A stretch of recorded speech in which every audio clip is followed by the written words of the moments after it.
Of beautiful flowers and hardy vegetables? Of course, and composting can help. It's simple. I'll show you how to make it happen.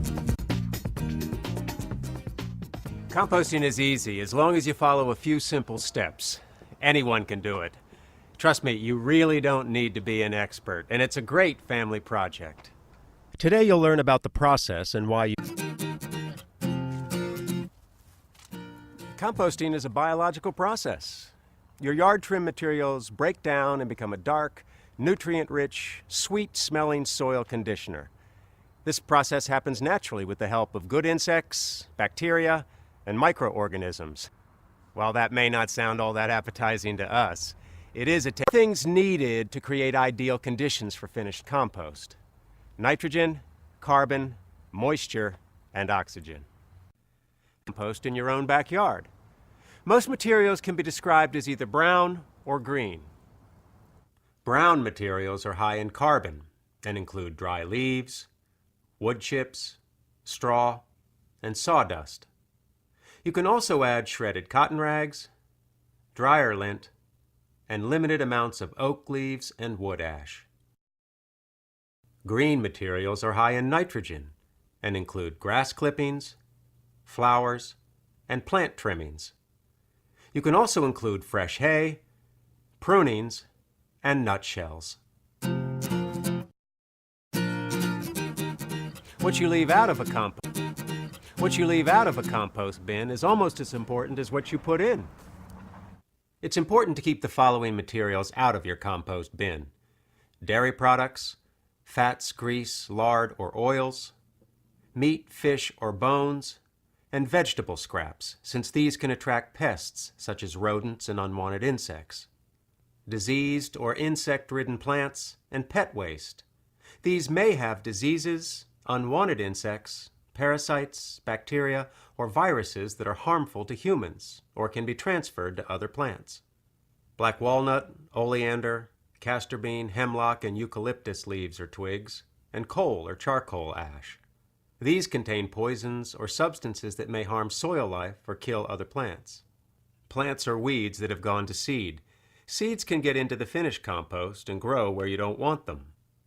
Pine needles and magnolia leaves take a much longer amount of time to compost, so use them for mulch on top of the soil instead.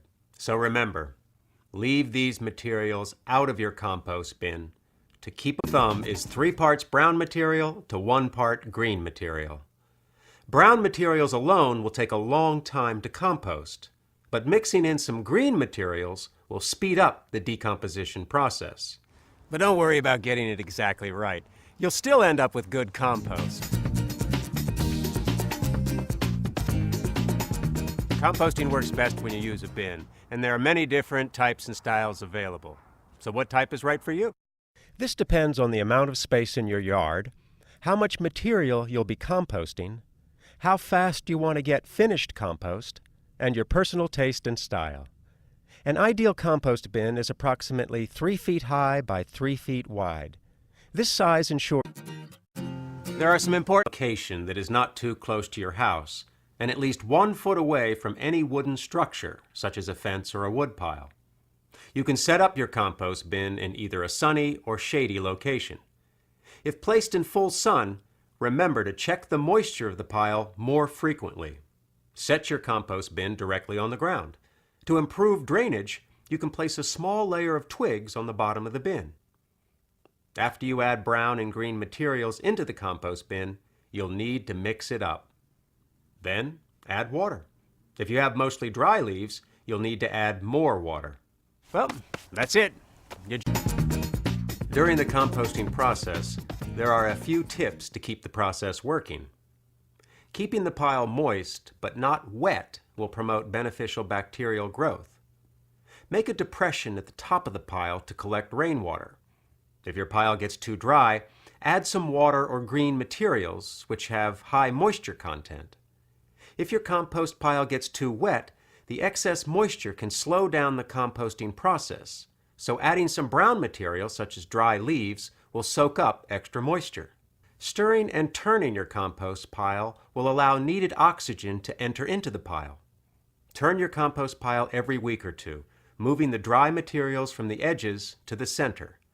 As you add materials, be sure to mix them in thoroughly, especially grass clippings. The optimal temperature range for a compost pile is about 120 to 140 degrees Fahrenheit.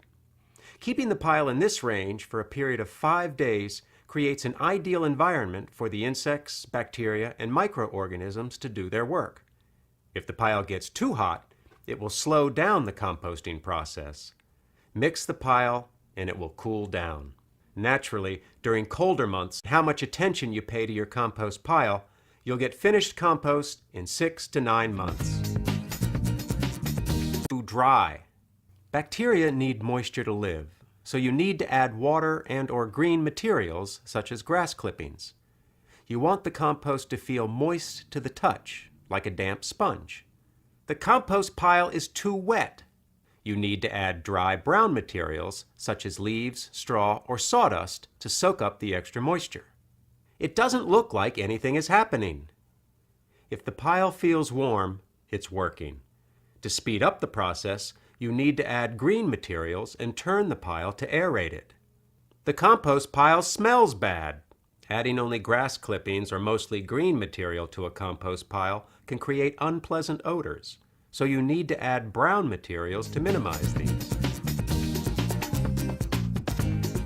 Compost is ready to use when it's crumbly, sweet-smelling, and has turned a rich, dark brown color, like this. You can use your finished compost in gardens and planting beds. Spread about 3 inches of finished compost and then mix it into the top 6 inches of soil. It's a great natural fertilizer and will provide you with better soil consistency. Another great way to use your compost is to make potting soil. Just mix equal parts of compost, sand,